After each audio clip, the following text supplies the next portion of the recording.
অজু করার সময় অজুর পানি যখন মুখে লাগাবেন একটি দোয়া পড়বেন, আপনার চেহারা নূরের মতো উজ্জ্বল হয়ে যাবে ইনশাআল্লাহ। আপনার চেহারা নূরের মতো উজ্জ্বল হয়ে যাবে। চেহারা থেকে ব্রণ, মেস্তা, কালো দাগ সহ যাবতীয় সমস্যাগুলো আল্লাহ তাআলা দূর করে দিবেন এবং আপনার রিজিকে বরকত হবে ইনশাআল্লাহ।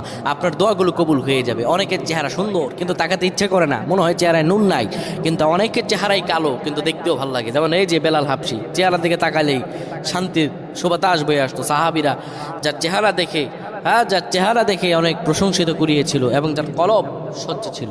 প্রিয় ভাইরা আমার, অজু যখন আপনি করবেন, অজুর পানিতে যখন আপনার চেহারা ভিজাবেন, তখন অজুর পানিতে আপনি এই দোয়াটা 3 বার পরে, দুরূদ শরীফ 3 বার পরে ফু দিবেন।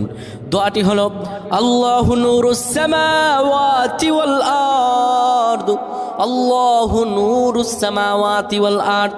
পানিগুলো নিয়ে সেই পানির মধ্যে আপনি ফু দিয়ে চেহারার মধ্যে লাগাবেন। আমার আল্লাহ রাব্বুল আলামিন